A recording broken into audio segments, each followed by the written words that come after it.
Քննարկում ենք հարց համար 14-ը օդի Թուրքի արտոնությունների կիրառման կարգում փոփոխություններ կատարելու մասին հարցը։ Զեկուցող տարածքային կառավարման եւ ենթակառուցվածքների նախարարի տեղակալ Արմեն Սիմոնյան, համեցեք պարոն։ Շնորհակալություն մեծարգո պարոն վարչապետ, հարգելի գործընկերներ։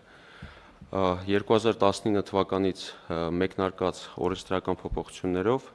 մասնավորապես պետական Թուրքի մասին օրենքում լրացում իրականացնելով հնարավորություն ընձեռնվեց օդային ճանապարհով նոր ուղղություններով չվերթեր իրականացնելիս օդային ուղևորներին օգտվել պետական Թուրքի, այսպես կոչված օդի Թուրքիից ազատվելու արտոնությունից, որը համաձայն օրենքի կազմում է 10,000 դրամ, եւ այդ պահից սկսած մենք ունեցանք բավականին լավ դինամիկա աշխարհագրության ընդլայնման եւ այդ դինամիկան շարունակվեց եւ 2023-24 թվականների թվերով մենք տեսանք, որ հասել ենք որոշակի պլատոյի, այսինքն հագեցվածության այդ որոշումների եւ այլ որոշումների արդյունքներով Արդյունքում 25 թվականին մենք նաև կառավարության կողմից ընդունվեց սուբսիդավորման ծրագիր նոր ուղղություններով եւ դրանից օգտվեցին այս պահին ունենք երկու ավիաընկերություն, որոնք օգտվում են եւ 25 թվականին արձանագրեցինք 7.5% աճ 24 թվականի նկատմամբ։ Միաժամանակ նաև օդային փոխադրումների ոլորտում իրականացվեցին բարեփոխումներ, մասնավորապես տարբեր ծառայությունների մասով թվային համակարգով սկսեցին այդ ծառայությունները իրականացվել եւ 2026 թվականին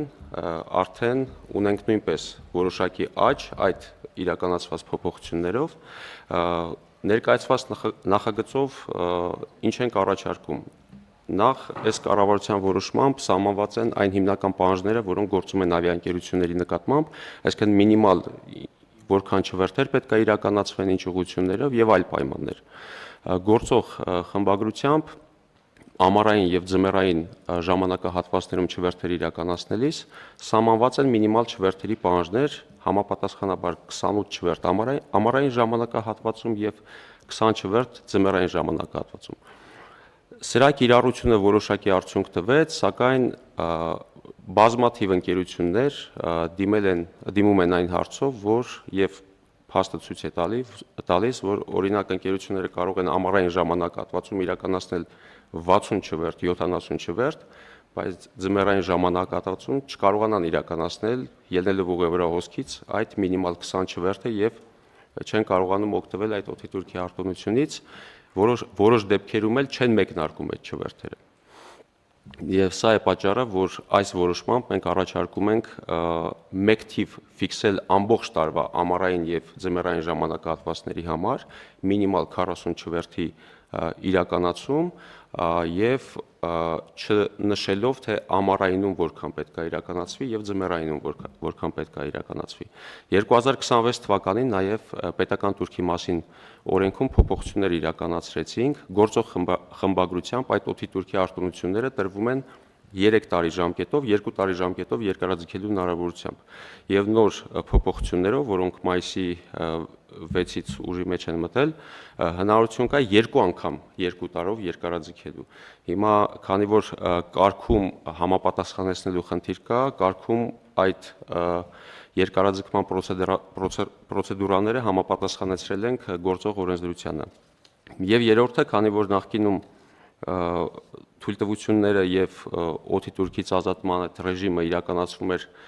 նախարարության կողմից թղթային եղանակով եւ հրամաններով, նշումներով եւ այլն, եւ դա մենք 24 թվականից ամբողջությամբ թվայնացրել ենք եւ թույլտվությունների տրամադրման կարգն է փոխվել, ապա այստեղ նույնպես համապատասխան փոփոխություններ ենք իրականացնում եւ համապատասխանեցնում ենք թույլտվությունների տրամադրման կարգին։ Եթե գլոբալ ապսա է, շնորհակալություն։ Շնորհակալ եմ, պարոն Սիմոնյան, հարգելի գործընկերներ,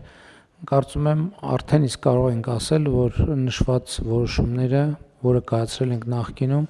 այն շարքից են, որոնք ընթացքում իրենց արդյունավետությունը ապացուցեցին։ Ավիացիայի ոլորտում մենք բարդությունների եւ խնդիրների ճանապարհով ի վերջո հասել ենք մի կետի, որտեղ լավատեսությունը գերակշռում է եւ Հայաստանում զբոսաշրջության թվերի էական աճը իհարկե կապված է նաև այդ որոշումների հետ եւ կարծում եմ արժևում մենք ավիացիայի ոլորտում երկու հիմնական առանցքային խնդիր կա, որը պետք է լուծենք։ Առաջինը Զվարթնոց օդանավակայանի հետագա զարգացման արդեն իսկ համաձայնեցված ծրագիրը հայեցակարգը դեռ master plan-ի մակարդակի չենք հասել, թե հասել ենք master։ Այսինքն Զվարթնոց օդանավական կարճ ասած չի հերիքում։ Պրոբլեմը պետք է ընդլայնվի հնարավորինս արագ տեմպերով։ Երկրորդը քաղաքացիական ավիացիայի կոմիտեի, այսինքն մարմնի այնպիսի բարեփոխումը, որտեղ մենք կարողանանք լիարժեք այն ներուժը, որ մեզ հնարավորություն կտա ունենալ միջազգային մակարդակի ավիացիոն անվտանգության ստանդարտներ եւ ոչ միայն ունենալ, այլև դրանք անդադ թարմացնել եւ դրանց կիրառման պատշաճ որակը ապահովել, դա նույնպես անհետաձգելի հարց է։ Ուզում եմ հիշեցնել, որ մենք օրակարգում ունենք Սյունիք օդանավակայանի միջազգայինի կարգավիճակ տալու հարցը, դա շատ մեծ տնային աշխատանք է պահանջելու մեզնից, եւ իհարկե Շիրակ օդանավակայանի հետագա զարգացման հետ կապված աշխատանքները, որը այս համատեքստում իհարկե կրկին դիտարկելի է։ Ես ավիացիայի ոլորտի բարեփոխումը, այն ինչ որ հիմա տեղի ունենում, կարող եմ համեմատել մասնավորապես եկամտային հարկի վերադարձի գոտիավորման մեր շատ կարևոր ռազմավարական ծրագրի հետ, որը մենք ընդունեցինք 2020 թվականին, հիշում եք, որ մենք դրանով արձանագրեցինք, որ սահմանափակումներ են գործելու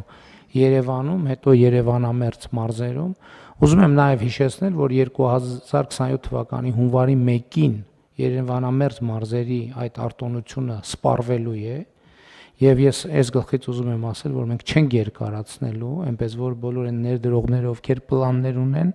պետք է մինչև 2027 թվականի հունվարի 1-ը ունենան շինարարության թույլտվություն, որպեսզի գործի, որովհետեւ հիմա արդեն ժամանակն է, որ երկրորդ հեռավորության վրա գտնվող մարզերում գործի ծրագիրը, որտեղ նույնպես որոշակի սահմանափակումներ կլինեն, բայց մենք ուզում ենք այս բնականաշինարարությունը տեղափոխվի։ Ես հստակ ասում եմ եւ չեմ քննարկելու այս հարցը 2027 թվականի հունվարի 1-ին Երևանամերձ մարզերի համար ժամկետը ավարտվում է եւ չի երկարացվելու։ Նրանք ժամանակ կա, ովքեր մտածում են, պլաններ ունեն, այսօր թող իրենց ներդրումային ծրագրերը ճշտեն եւ 2027 թվականի հունվարի 1-ի դրությամբ ունենան շինարարության թույլտվություն։ Եթե ոչ, արդեն պետք է մտածեն մյուս մարզերում շինարարություն իրականացնելու մասին։